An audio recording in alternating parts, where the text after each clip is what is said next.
So the length of a string, string मतलब होता है कोई रस्सी या कोई डोर, जैसे ठीक है ना, उसे कहते हैं डोर। अच्छा, लेंथ इज ऑल अबाउट जी length, these are the length. Length horizontal level पे हो सकती है, बट हाइट तो हमेशा वर्टिकल लेवल पे डिस्कस करते हैं। याद है कभी शेडो बताते हैं तो लेंथ वर्ड यूज करते हैं, जिसकी बताते हैं उसकी हाइट वर्ड बोली जाती है। Height stand for vertically but the length stand for horizontally and slant height also. It means vertical नहीं होगा, या तो ऐसे होगा लेंथ, या ऐसे भी हो सकता है लेंथ। हाँ, इन दोनों के लिए लेंथ वर्ड लगा सकते हैं, जबकि इसके लिए लेंथ नहीं लगाई जाती। वर्टिकल लेंथ बोलना भी गलत होगा, सिर्फ हाइट लगाई जाती है जब 90 डिग्री की पे बात आती है, ठीक है ना। कुछ हमें चीज़ें पता हो। स्ट्रिंग क्या होता है? स्ट्रिंग मतलब डोर होती है। पता है, चीज़ें ना सिंपल हो जाती है जब हमें थोड़ी ग्रामर हमारी ठीक हो। ऐसा कुछ, the length of a string between a kite, तो कोई एक काइट हमें ड्रॉ करनी चाहिए। फिर the length of a string between a kite, तो कोई एक काइट हमें ड्रॉ करनी चाहिए, तभी हमें धीरे धीरे समझ में आएगा कि क्या करना है। सो बेटा कोई एक काइट होगी और कह रहा लेंथ ऑफ स्ट्रिंग, इसकी डोर भी होगी पतंग की, है ना। इसको बोल रहा है वो लेंथ ऑफ स्ट्रिंग।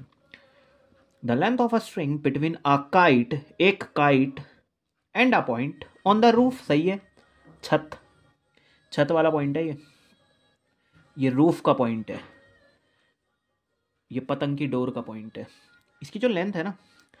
अच्छा, रूफ फिर ऑफ अ बिल्डिंग, किसी एक बिल्डिंग की छत है, और वो बिल्डिंग की छत, वो बिल्डिंग जो है वो 10 मीटर हाई है। देखो हाई वर्ड फिर से वर्टिकली के लिए यूज हो रहा है।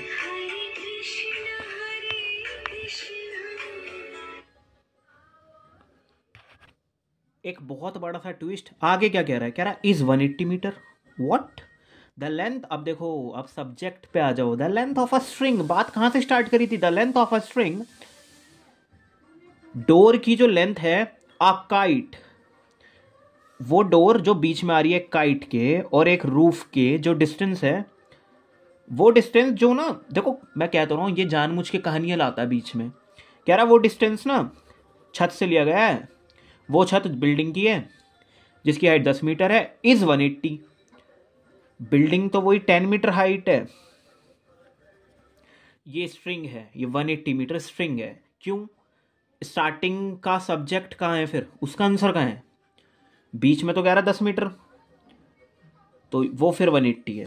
दूसरी बात, 10 मीटर हाई हो गई, और यहाँ कोमा लग रहा है, वो कोई नहीं देख रहा, यहाँ कोमा लग रहा है।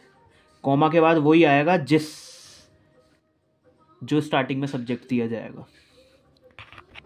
सर ठीक है, आप पे स्ट्रिंग की लेंथ आ गई, ओके। कह रहा है if the strings make an angle theta, string अगर एंगल बना रही है, और देखो आगे लिखा था हॉरिजॉन्टल लेवल, इसलिए मैं ऐसे बना रहा हूं, इसलिए मैं कह रहा हूं कि जी ये थीटा है, नहीं तो एंगल ऑफ डिप्रेशन भी हो सकता था, तो इसलिए मैं ये कर रहा हूं हॉरिजॉन्टल लेवल की वजह से। तो स्ट्रिंग एक एंगल बना रही है हॉरिजॉन्टल के साथ, वो थीटा है। कह रहा सच डैट, इस तरह से कि इसको अगर थोड़ा सा एलैबोरेट करूं तो कह रहा है टेन थीटा ना 4/3 है। सर इट मीन्स क्या होता है 10? Sir P upon B, it means P होगा कुछ, एक सेकेंड ऐसे ज्वाइन कर देना चाहिए हमें। इट मीन्स P कुछ 4 होगा और ये 3 होगा, but this is not possible. Why? जैसा कि यहां 90 डिग्री का ट्राइंगल बन रहा है और पाइथागोरस थ्योरम तो लगेगी ही नहीं, 4 का स्क्वायर प्लस 3 का स्क्वायर कभी ये बनाएगा ही नहीं, तो क्या करना है मतलब फिर? बेटा तुम ध्यान से समझना, मेरे को तो एकदम अंदर से पता चल गई थी ये चीज।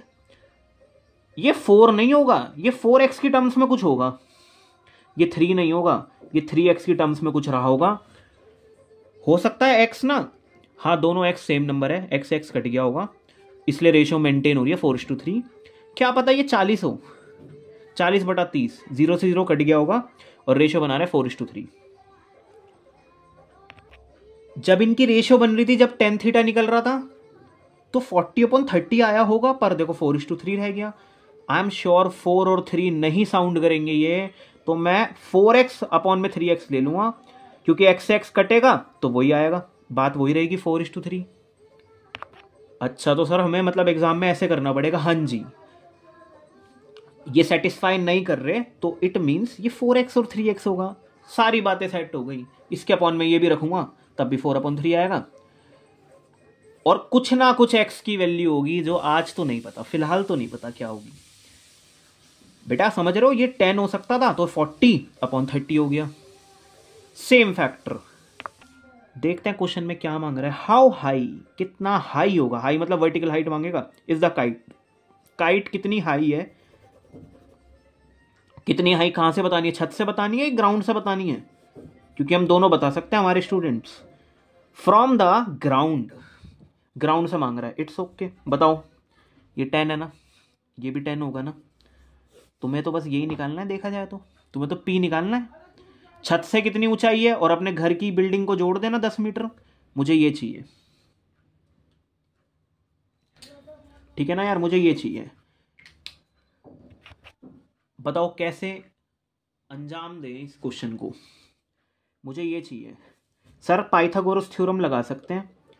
पी का स्क्वायर, ऐसा नहीं है मेरे पे पी और बी नहीं है, है पर एक्स की टर्म्स में है। मैं पता क्यों कह रहा हूं पाइथागोरस लगाओ? दोनों एक्स की टर्म्स में है ना, तो दोनों सम अप हो सकते हैं। तुम तो सामने भी रख सकते हो एच स्क्वायर को, एच स्क्वायर को, हाइपोटेनस के स्क्वायर को इक्वल भी रख सकते हो। तो 16x² और ये 9x² आएगा भी तो बच्चा हमारा ऐड कर पाएगा। स्टूडेंट्स कहेंगे सर 25x²। यार इसका स्क्वायर करना पड़ेगा, ये तो बड़ी दिक्कत आ जाएगी। करना तो पड़ेगा। देखो h का स्क्वायर क्या रहा है ये, तो एक काम करता हूँ, 18 का तो पता होगा हमें, 3 to 4 होता है शायद। एक जीरो इसकी और एक जीरो इसकी।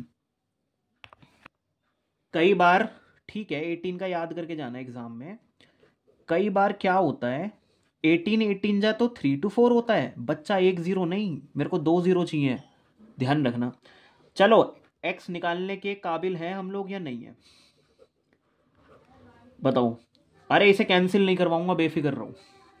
ये x² साउंड कर रहा है ना, तो मैं कहूंगा जी ये किसका स्क्वायर होता है, ऐसे लिखूंगा, और ये किसका होता है, ऐसे लिखूंगा। ओके। और स्क्वायर से स्क्वायर ना कैंसिल हो सकते हैं ऐसे, क्योंकि दोनों पे ही है ना, ऐसे स्क्वायर्स ना कैंसिल हो सकते हैं। तो देखो मैं क्या कह रहा हूं, x ना बराबर हुआ 180/25 के। बेटा आप लोग इसे भी काटने की मेहनत करोगे ना तब भी यही आएगा, पर तुम्हें खुद से समझदारी ये करनी है। सर सामने x² चल रहा है ना, तो ये स्क्वायर की टर्म्स में बदल दो इन्हें। छोटी सी बात ऐसी, x² 64 के इक्वल है,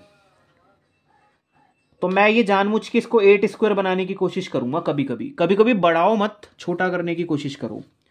हाँ भाई 180/25 कटवाओगे? सर 25 नहीं आएगा, 5 आएगा। 180/5 आएगा। ये किसका होता है स्क्वायर? इसका। और ये किसका होता है? इसका। चलो x चाहिए तो कैंसिल करना पड़ेगा। 5 3 15 एंड 5 6 30। बहुत सारे बच्चों को पता है, हाँ वो डिग्री वाले क्वेश्चन करते थे ना, 185 से डिवाइड हो रहा है तो 36 आएगा। 36 5 का कितना होता है? 180। ठीक है, x आ गया ना, x आ गया तो 4x निकालना मुश्किल नहीं है। अब x कितना है सर? 36। 4x निकालना मुश्किल नहीं है। क्यों जा रहे हो सर 4x के लिए? मुझे p चाहिए और फिर 10 ऐड भी करना है। 36 4 जा तो नहीं पता, 6 4 जा 24 होता है, 34 जा होता है 120। It means 144। इट मीन्स देखो p को थोड़ा फिल्टर करा भाई, p को फिल्टर करा तो क्या पाया सर? 144 और 10 ये रहा। दोनों को ऐड कर दो, अच्छे से प्रेजेंट करना, तो तुम्हारे पास आंसर भी आ जाएगा 154। It is the height of a kite from the ground. छोटी सी बातें, कुछ मोरल सेट करने के लिए कि हमने इस क्वेश्चन से क्या सीखा। यहां से एंगल, यहां से पहली बात तो